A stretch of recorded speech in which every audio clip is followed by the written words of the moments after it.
గుంటూరులో దారుణ హత్య, పెట్రోల్ పోసి మృతదేహం దహనం, 2 నిందితులు అరెస్ట్.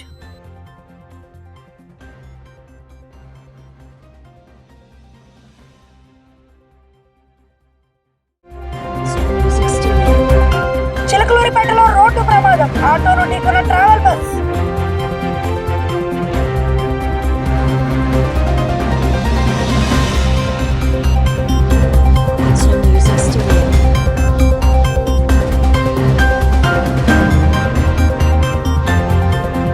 ప్రజాప్రతినిధులకు జీతాలు, పెన్షన్లపై ప్రశ్నలు, సోషల్ మీడియాలో వైరల్ అవుతున్న ప్రచారం.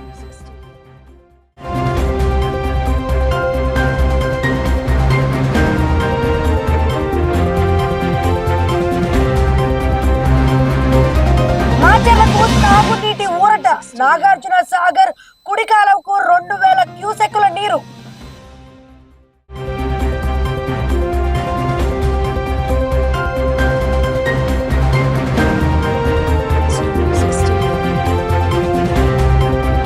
తెనాలి ప్రజలకు పోస్టల్ శాఖ కీలక సమాచారం, పూర్తి వివరాలు వెల్లడించిన సూపరింటెండెంట్.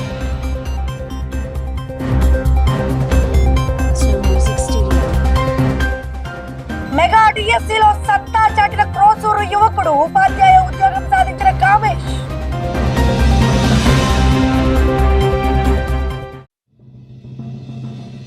వరదల్లో ఒంటరి చిన్నారి, కాపాడేవారు లేకపోయినా వీడియోలు తీసిన జనం.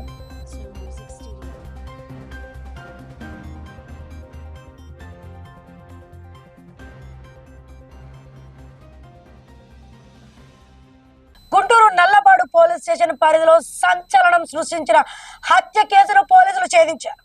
ఎకో పార్క్ సమీపంలో ఓ వ్యక్తిని రాయితో కొట్టి హత్య చేసి ఆధారాలు లేకుండా చేసేందుకు మృతదేహంపై పెట్రోల్ పోసి కాల్చిన ఘటనలో 2 నిందితులను పోలీసులు అరెస్ట్ చేశారు. ఈ కేసుకు సంబంధించిన వివరాలను సౌత్ డిఎస్పీ పూర్ణచంద్రరావు వెల్లడించారు. ఈ నెల 14వ తేదీన ప్రసన్న కనిపించడం లేదని అతని తల్లి శాంతమ్మ నల్లపాడు పోలీస్ స్టేషన్ లో ఫిర్యాదు చేశారు. దీంతో పోలీసులు మిస్సింగ్ కేసును నమోదు చేసి దర్యాప్తు ప్రారంభించారు. పోలీసుల దర్యాప్తులో నిందితుడు బుల్లయ్యకు తురకపాలెంకు చెందిన ఓ మహిళతో వివాహేతర సంబంధం ఉన్నట్లు గుర్తించారు. అదే మహిళతో మృతుడు ప్రసన్నకు కూడా వివాహేతర సంబంధం ఉందని బుల్లయ్య అనుమానించినట్లు పోలీసులు తెలిపారు. ఈ క్రమంలో ప్రసన్న మద్యం సేవించేందుకు ఇంటి నుంచి తీసుకెళ్లిన నిందితులు నల్లపాడు రోడ్లోని జన చైతన్య ఫ్లాట్ల సమీపంలో ఎకో పార్క్ వద్దకు తీసుకెళ్లినట్లు తెలిపారు. అక్కడ రాయితో ప్రసన్న తలపై కొట్టి హత్య చేసిన అనంతరం ఆధారాలు లేకుండా చేసేందుకు మృతుడిపై పెట్రోల్ పోసి కాల్చినట్లు పోలీసులు వెల్లడించారు. మృతదేహంపై ఉన్న దుస్తులను చూసి తల్లి శాంతమ్మ గుర్తించడంతో మృతుడు ప్రసన్నగా పోలీసులు నిర్ధారించారు. నిందితులని అదుపులోకి తీసుకుని విచారించగా హత్య చేసినట్లు అంగీకరించినట్లు సౌత్ డిఎస్పీ పూర్ణచంద్రరావు తెలిపారు. 13/8/2026 తేదీన దావులూరి శాంతమ్మ పెద్దపల్లకలూరు నివాసి, ఆమె తమ కొడుకైన దావులూరి ప్రసన్న కుమార్ కనిపించట్లేదని నల్లపాడు పోలీస్ స్టేషన్లో రిపోర్ట్ ఇయ్యగా సదరు రిపోర్ట్ని నల్లపాడు పోలీసులు మ్యాన్ మిస్సింగ్గా కేసు రిజిస్టర్ చేసి దర్యాప్తు ప్రారంభిస్తారు. ఈ దర్యాప్తులో భాగంగా 17/8/2026 తేదీన తురకపాలెం ఎకో పార్కు సమీపంలో జన చైతన్య ప్లాట్లలో ఒక శవాన్ని పెట్రోల్ పోసి తగలబెట్టి ఉంటారు. ఆ శవానికి మృతుని తల్లి అయిన దావులూరి శాంతమ్మ చూసి కాళ్ళను బట్టి శవం మీద ఉన్న గుడ్డలను బట్టి అవి ఆ శవాన్ని తన కుమారుడైన ప్రసన్నతగా గుర్తిస్తుంది. తదుపరి దర్యాప్తు నిమిత్తం ఈ కేసులో 13/8/2026 తేదీన కాకట్లపూరి నాగేశ్వరరావు అలియాస్ బుల్లయ్య అనే అతను మృతుణ్ణి సాయంత్రం 8:30 గంటలకు ఫోన్ చేసి తన వద్దకు పిలిపించుకొని తన యొక్క స్కూటీ మీద ఎక్కించుకొని చిలకలూరుపేట పోవు రోడ్లో వై జంక్షన్ దగ్గరికి తీసుకొని వెళ్ళి అక్కడ తన అన్నయ్యన కాకట్ల వెంకటయ్య అలియాస్ పులిని తీసుకొని ముగ్గురు కలిసి స్కూటీ మీద బయలుదేరి తురకపాలెం దగ్గర ఎకో పార్క్ దగ్గర జన చైతన్య ప్లాట్లోకి తీసుకొని వెళ్ళి అక్కడ మృతుని బాగా మద్యం సేవింపజేసి అతన్ని తల మీద బండరాయి పెట్టి కొట్టి మోది చంపేసి ఆ స్కూటీలో ఉన్న పెట్రోల్ తీసుకొని తగలబెట్టారు. దీనికి మోటివ్ ఏంటంటే కాకట్లపూరి బుల్లయ్య అలియాస్ నాగేశ్వరరావు ఇతను తురకపాలెంలో చెందిన ఒక మహిళతోటి వివాహేతర సంబంధం ఏర్పరచుకున్నాడు. అదే మహిళతోటి చనిపోయిన దావులూరి ప్రసన్న వివాహేతర సంబంధం కలిగి ఉన్నాడనే అనుమానంతో అతన్ని ఏ విధంగా చంపాలనే ఉద్దేశంతో తన అన్నయ్యన వెంకటయ్య సహాయం తీసుకొని ఈ యొక్క పథక ప్రకారం రచించి ఈ యొక్క హత్య చేస్తారు. ఈ హత్యలో దీన్ని 26/8/2026 తేదీన సాయంత్రం 7 గంటలకు ఇద్దరు ముద్దాయిల్ని గుజ్జనగొండ డిమార్ట్ పక్కన ముద్దాయిల వీళ్ళ సమక్షంలో మీడియేటర్ల సమక్షంలో అరెస్ట్ చేసి రిమాండ్ నిమిత్తం పంపించడం జరుగుతుంది. ఈ విషయంలో ఈ కేసు దర్యాప్తులో గౌరవనీయులైన Shri SP Okal Jindal sir time to time మాకు సహాయము మరియు ఇన్స్ట్రక్షన్స్ వల్ల మేము త్వరితగతిన ఈ కేసును ఛేదించడం జరిగింది.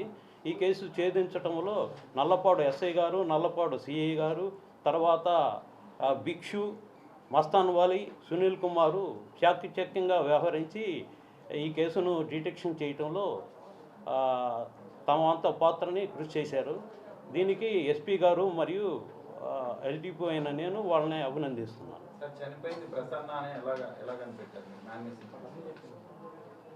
దావులూరి శాంతమ్మ అనే ప్రసన్న వాళ్ళ అమ్మ ముత్తుని శవాన్ని చూసి, ఆ కాళ్ళను చూసి, తర్వాత ఆ శవం మీద ఉన్న బట్టలను చూసి అది తన కుమారుడు యొక్క శవంగా గుర్తిస్తుంది. చిలకలూరిపేట పట్టణంలోని అడ్డ రోడ్డు జాతీయ రహదారి వద్ద రోడ్డు ప్రమాదం చోటు చేసుకుంది. ఎదురుగా వస్తున్న ఆటోను ట్రావెల్స్ బస్సు ఢీకొట్టింది. ప్రమాదానికి సంబంధించిన దృశ్యాలు అక్కడి సీసీటీవీ కెమెరాలో రికార్డ్ అయ్యాయి. అడ్డ రోడ్డు జాతీయ రహదారి వద్ద ట్రావెల్స్ బస్సు ఎదురుగా వస్తున్న ఆటోను ఢీకొట్టిన ఘటన చోటు చేసుకుంది. ప్రమాదం ఎలా జరిగిందన్నది సీసీటీవీ ఫుటేజ్ లో స్పష్టంగా కనిపిస్తుంది. ప్రమాదానికి సంబంధించిన పూర్తి వివరాలు, గాయపడిన వారి పరిస్థితిపై మరింత సమాచారం తెలియాల్సి ఉంది.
ప్రజా ప్రతినిధులకు అందుతున్న జీత భత్యాలు, పెన్షన్ సదుపాయాలపై ప్రస్తుతం చర్చ జరుగుతోంది.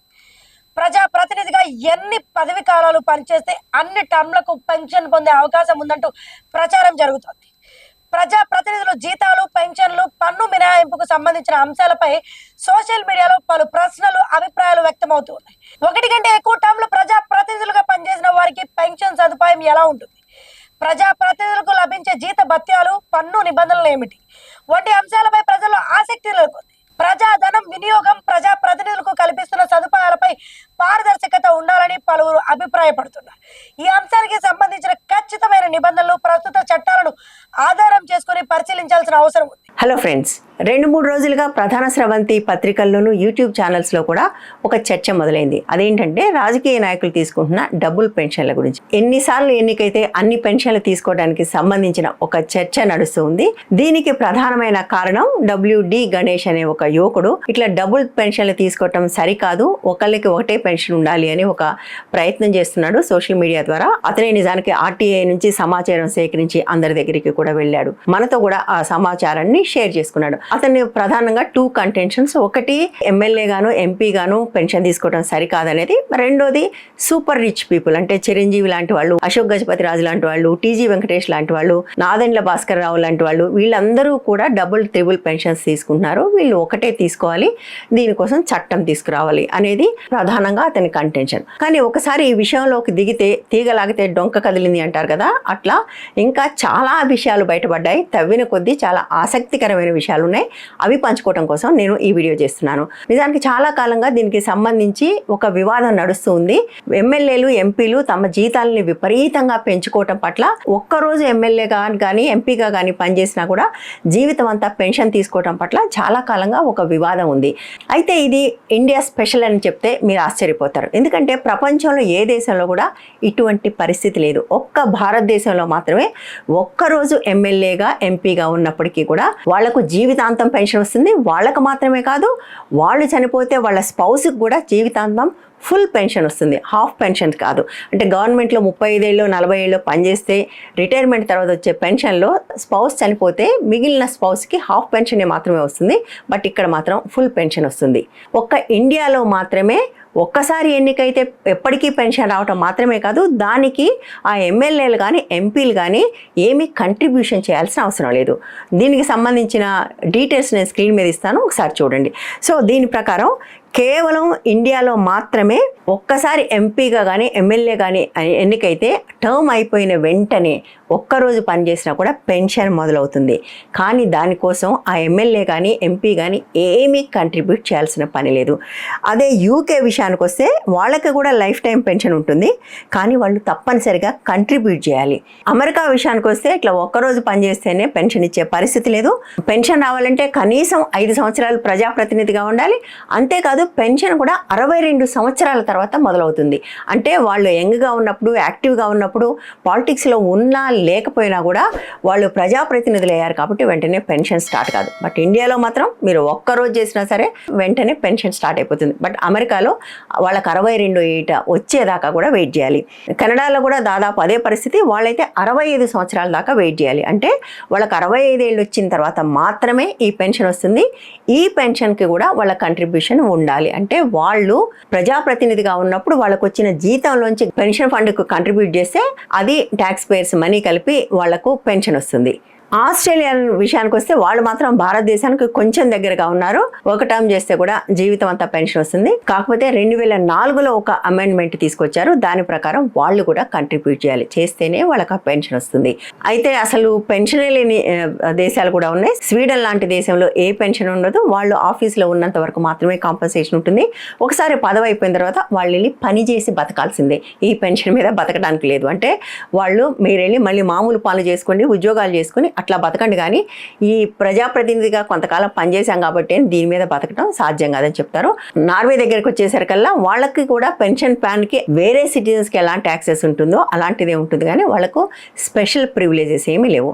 ఇండియా దగ్గరికి వచ్చేసరికల్లా వాళ్ళకు ఒక్కసారి పదవిలోకి వెళ్ళినా కూడా జీవితకాలం పెన్షన్ ఉంటుంది.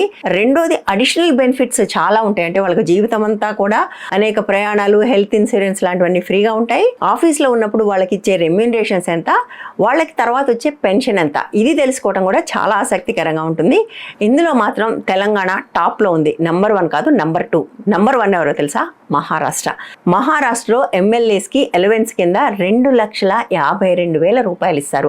తెలంగాణకు వస్తే జస్ట్ 2,000 మాత్రమే తక్కువ, 2,50,000. ఆ తర్వాత స్థానంలో మధ్యప్రదేశ్ ఉంది, 2,10,000. ఆ తర్వాత స్థానంలో 1,50,000తో కర్ణాటక, రాజస్థాన్ ఉన్నాయి. కాస్త కూస్త మోడరేట్గా ఉండే రాష్ట్రాలు ఏంటంటే కేరళ, బీహార్, అట్లాగే నార్త్ ఈస్టర్న్ స్టేట్స్, ఛత్తీస్గఢ్, ఇలాంటి స్టేట్స్ మాత్రమే కొంచెం మోడరేట్గా ఉన్నాయి.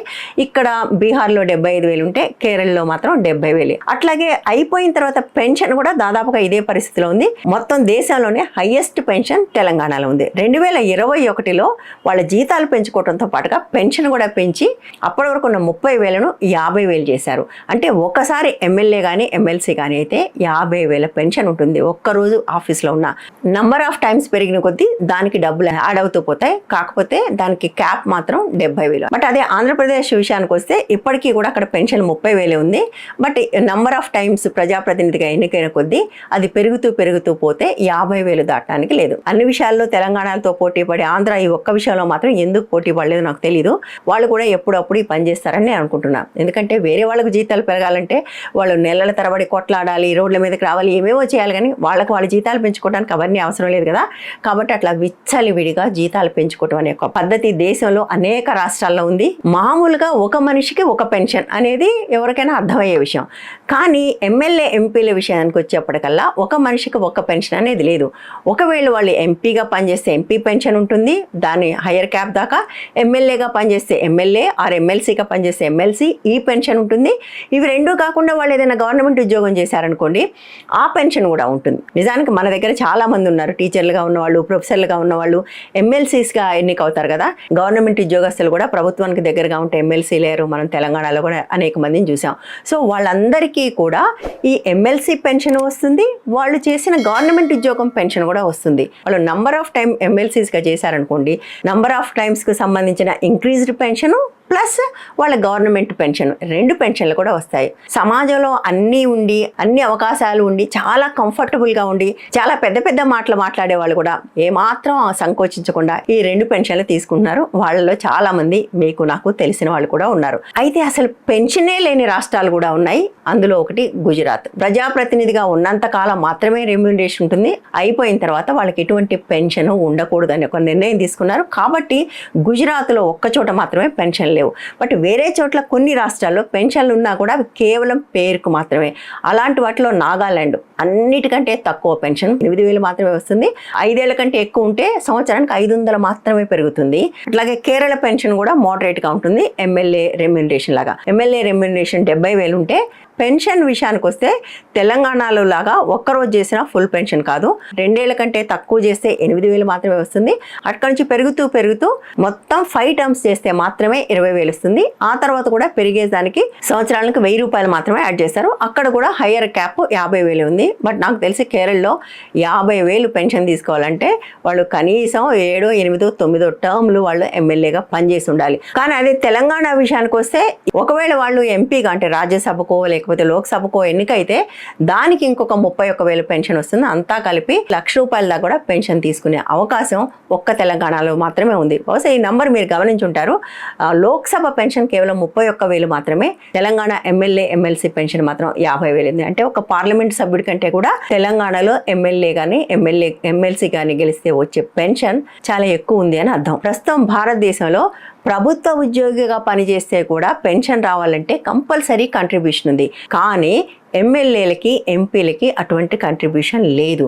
కానీ ప్రపంచవ్యాప్తంగా అన్ని దేశాలు కూడా అటువంటి కంట్రిబ్యూషన్ని కంపల్సరీ చేశాయి. వాళ్ళెవరూ కూడా ఒకరోజు పదవి చేపట్టి బయటకు రాగానే పెన్షన్లు ఇవ్వట్లేదు. ఒక ఏజ్ తర్వాత మాత్రమే, అంటే ఓల్డ్ ఏజ్ పెన్షన్ మాత్రమే ఇస్తున్నారు.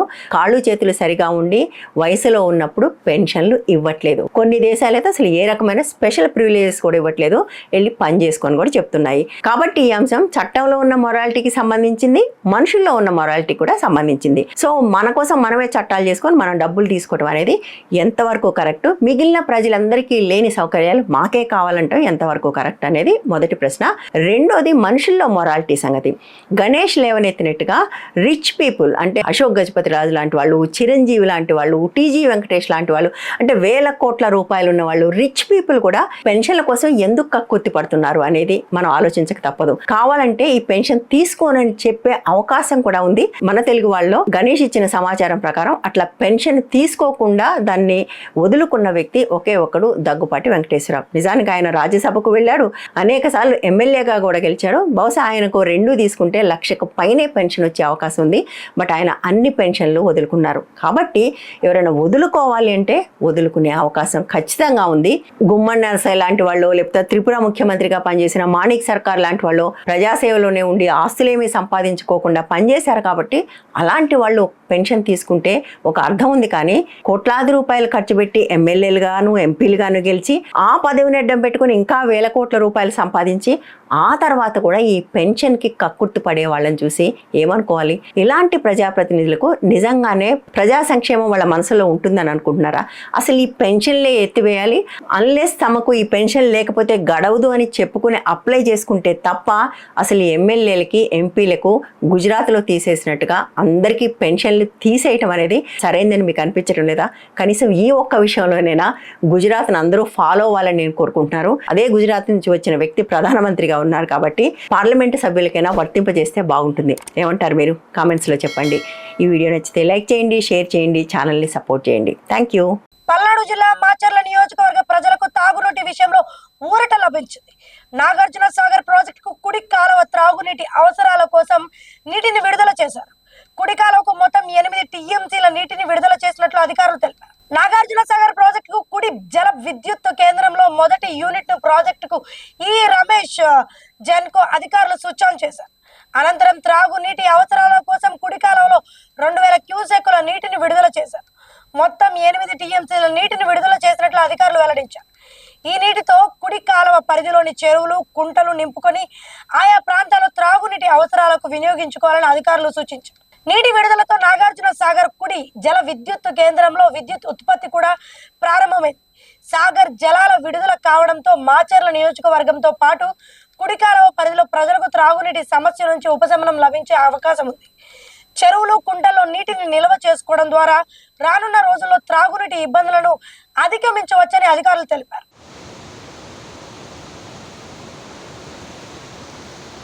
Tenali division superintendent of post office SSP Kumar ప్రజలకు పోస్టల్ శాఖకు సంబంధించిన ముఖ్యమైన సమాచారాన్ని వివరించారు.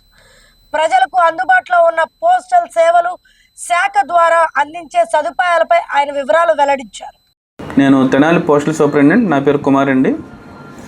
విదేశాల నుంచి అమౌంట్ సులభంగా తెప్పించుకోవడానికి మా పోస్ట్ ఆఫీస్ ద్వారా త్వరితగతిన అమౌంట్ తెప్పించుకోవచ్చిన విషయాన్ని తెలియజేయడం కోసం ఈ ప్రెస్ మీట్ ఏర్పాటు చేయడం జరిగిందండి. విదేశాల నుంచి రియా వారి ద్వారా IPPB Indian postal payment bank వారు టైఅప్ అయ్యారండి. ఇలా ఐపీపీబీ ద్వారా అమౌంట్ తెప్పించుకోవాలి అంటే వారికి ఒక అకౌంట్ పోస్ట్ ఆఫీస్లో ఓపెన్ చేసి ఉండాలి. ఐపీపీబీ అకౌంట్ ఓపెన్ చేసి ఉండాలి. దాని ద్వారా రోజుకి గరిష్టంగా 5 లక్షల అమౌంట్ వరకు మన విదేశాల నుండి సొమ్మును త్వరితగతిన తక్కువ రుసుముతో తెప్పించుకోవచ్చండి. కావున అందరూ కూడా ఈ ఫెసిలిటీని ఉపయోగించుకోవాల్సిందిగా కోరుతున్నాము. మీకు వివరాల కోసం దగ్గరలోని పోస్ట్ ఆఫీస్ని కానీ మీ ఇంటివైపు వచ్చే పోస్ట్ మ్యాన్ కానీ సంప్రదించవలసిందిగా కోరుతున్నాము. అలాగే విదేశాలకి పార్సిల్స్ కూడా తక్కువ రుసుముతో మేము పంపుతున్నామండి. పార్సిల్ ప్యాకింగ్ యూనిట్ అని పార్సిల్ ప్యాకింగ్ యూనిట్ ఒకటి ఏర్పాటు చేశాము. అంటే మీరు పార్సిల్ తీసుకువస్తే ప్యాకింగ్ కూడా ఇక్కడే మేము చేసి దాన్ని సులభంగా ఇక్కడి నుంచి పంపడం జరుగుతుంది. మిగతా కంపెనీలతో పోలిస్తే మా దగ్గర రుసుము చాలా తక్కువగా ఉంటుంది. త్వరితగతిన విదేశాలకు కూడా వెళ్ళే అవకాశం ఉంది. కనుక ఈ విదేశాలకు పంపించే పార్సిల్ సర్వీస్ని కూడా అందరూ వినియోగించుకోవాల్సిందిగా కోరుతున్నాము. అలాగే ఆధార్ అండి, మనకి తెనాలి ప్రధాన పోస్ట్ ఆఫీస్లో, మారిస్పేట సబ్ పోస్ట్ ఆఫీస్లో శిక్షణ ఇప్పించి సిబ్బందిని ఆధార్ సేవలకి నియోగించామండి.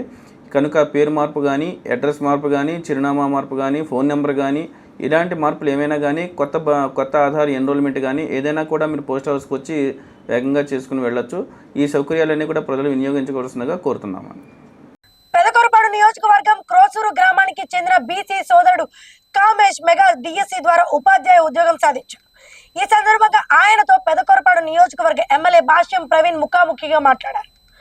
క్రోసూరు గ్రామానికి చెందిన కామేష్ మెగా డిఎస్సిలో ఉపాధ్యాయ ఉద్యోగం సాధించడం పట్ల స్థానికంగా అభినందనలు వెల్లడిస్తున్నాయి.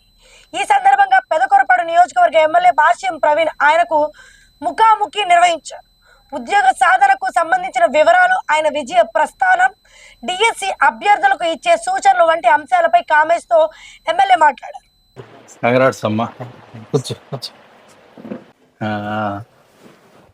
ఎక్కడ జాబ్ ఇప్పుడు? నేను అచ్చింపేట మండలం కొండూరు సార్. కొండూరు వచ్చిందా? Okay okay. ఏ సబ్జెక్ట్ చెప్తున్నారు? హిందీ సార్. నేను స్కూలింగ్ ఎక్కడ జరిగింది? స్కూలింగ్ మన Krosuru sir, ZPHS. Okay okay. 10th వరకు ZPHS sir. Inter Guravai college sir. Degree కూడా గురవై కాలేజ్ సార్. ఎక్కడ గురవై కాలేజీ? ఇక్కడ వెళ్ళిపోరు సార్. అదే ఓకే ఓకే. ఎల్పి సెట్ రాశాను సార్. ఎల్పి సెట్ లో నాది 218 rank sir. Okay okay.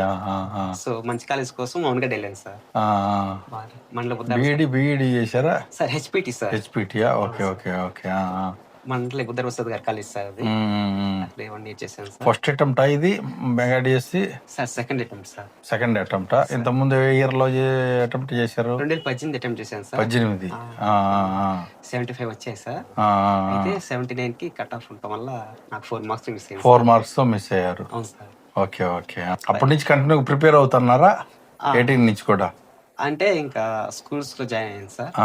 Private స్కూల్లో జాబ్ చేస్తున్నారు టీచింగ్. అవును సార్. ఓకే. 4 years. యాక్చువల్లీ 2019 నుంచి 2024 వరకు నా ప్రైమ్ టైం సార్. అంటే 24 నుంచి 29. ఇప్పుడు యాక్చువల్ నా వయసు 30 సార్. ఆ 5 years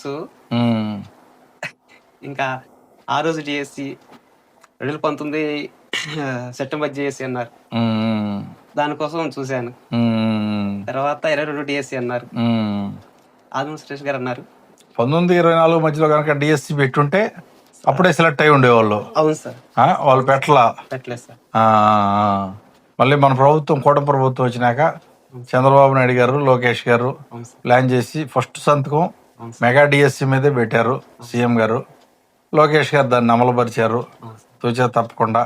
వెంటనే ఇంకో 3 డిఎస్సీలు కూడా ఉండబోతున్నాయి. అది తెలుసు కదా మీకు. మీలాంటి వాళ్ళకి ఎంతో మందికి ఉద్యోగాలు రావడానికి అవకాశం ఉంది. కానీ వైసీపీ వాళ్ళు బురద చల్లుతున్నారు. దాని మీద మీ అభిప్రాయం ఏంటి? చాలా బాధగా ఉంది. నీలాంటి వాళ్ళు ఎంతో కష్టపడి చదువుకుంటే సంవత్సరాలు అసలు ఎటు పోకుండా అటు చదువుకొని చేసేసరికి ఇప్పుడేమో అట్లానే సార్ కొంచెం బాధ వస్తుంది. అదే సార్ ఎప్పుడైతే ఏంది మీ అబ్బాయి డిఎస్సి అని రాశాడంటే ఏంది అది దాంట్లో అవుతాయి అంట అని చెప్పి నాకు తినడానికి పోయలేదు సార్, మా అబ్బాయికి ఉండటానికి ఇల్లు లేదు సార్. కానీ వాడు తిప్పలు వాడు కష్టపడి సంపాదించింది సార్. బాగా ఇబ్బంది పడి కష్టపడి సంపాదించింది సార్. తినటానికి లేదు, ఇంకా మనం కొనుక్కునే అవసరం లేదు సార్ అసలు మనకి. అదే అవకతవకలు ఎక్కడా జరగలేదండి. తెలుగుదేశం పార్టీ అంటేనే క్లారిటీగా ఉంటది, ట్రాన్స్పరెన్సీగా ఉంటది. ఎక్కడా కూడా అవకతవకలు జరగడానికి అవకాశం ఉండదు. ఒక డిఎస్సీఏ కాదు, ఎటువంటి వ్యవస్థల్లో కూడా ఎక్కడా జరగడానికి అవకాశం ఉండదు. కానీ వాళ్ళు ఏదో కావాలని బురద చల్లుతున్నారు. మీలాంటి వాళ్ళు మనోభావాలు దెబ్బతింటే దాదాపు 16,000 మంది ఉద్యోగస్తులు ఉన్నారు. అంటే 16,000 మంది కుటుంబాలు ఇంటూ 4 వేసుకుంటే దగ్గరగా 60,000 మంది 60,000 మంది సభ్యుల మనోభావాలు దెబ్బతింటాయి దీనివల్ల. ఇప్పుడు నీలాంటి ఇప్పుడు మీ అబ్బాయిని ఏదంటే ఇప్పుడు మీ కుటుంబంలో 3 రోజులు 6 ఉన్నారు, 6 మనోభావాలు దెబ్బతింటాయిగా. అట్లా ప్రతి కుటుంబంలో ఇప్పుడే వేరే దగ్గరికి వెళ్ళొచ్చాను. అతను కూడా నీ ఫ్రెండ్ అని చెప్పాడు, కలిసి చదువుకున్నాం అని చెప్పారు. ఆయన కూడా వాళ్ళ కుటుంబంలో 8 మంది ఉన్నారు. అట్లా కుటుంబానికి ప్రతి ఒక్కరు మనోభావాలు దెబ్బతింటాయి ఇటువంటివి.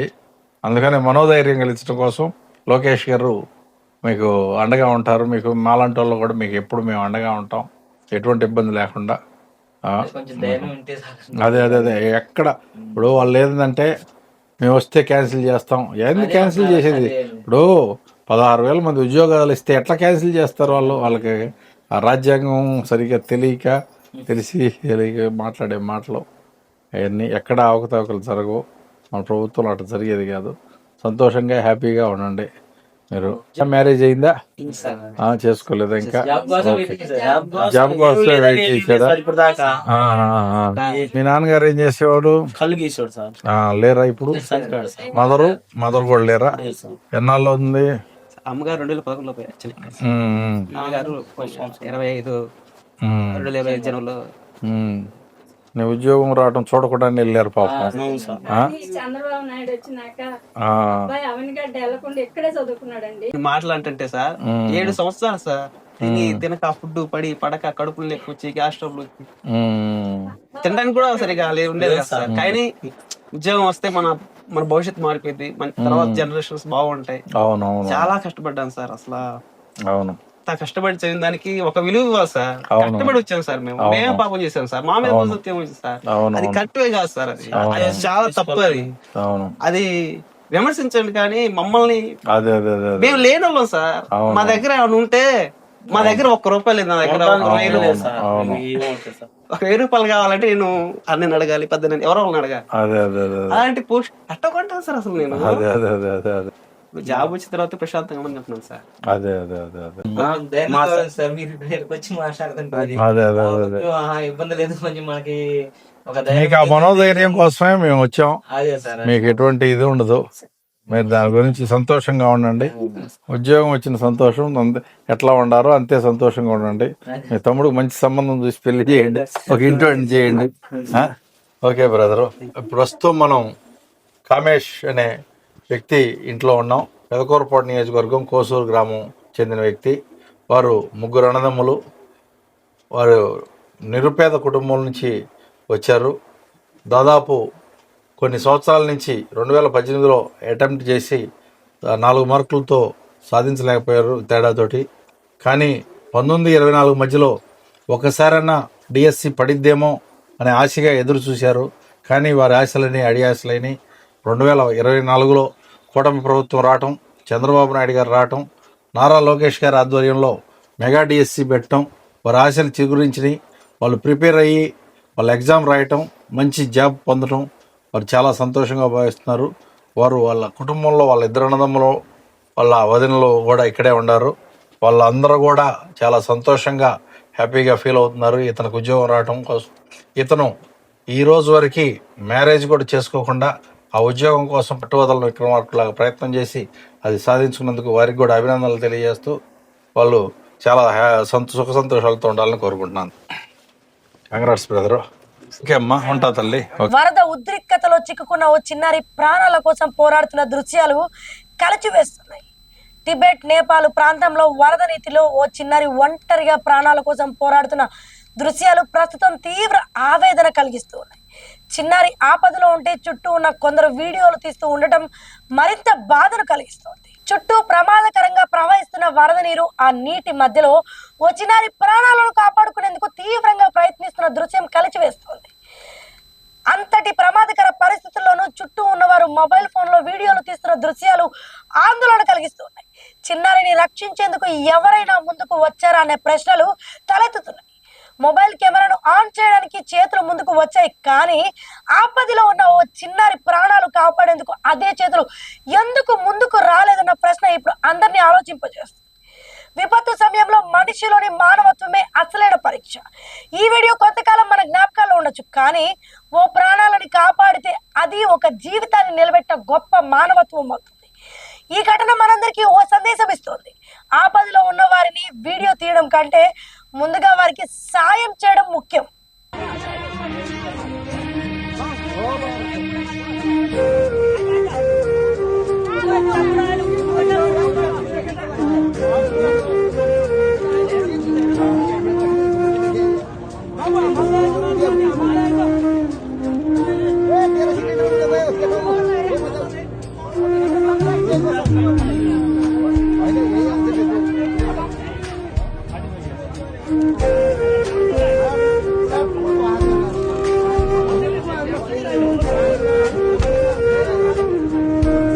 ఈ వార్తలు ఇంతటితో సమాప్తం. చూస్తున్నాండి మిస్ సిటీ.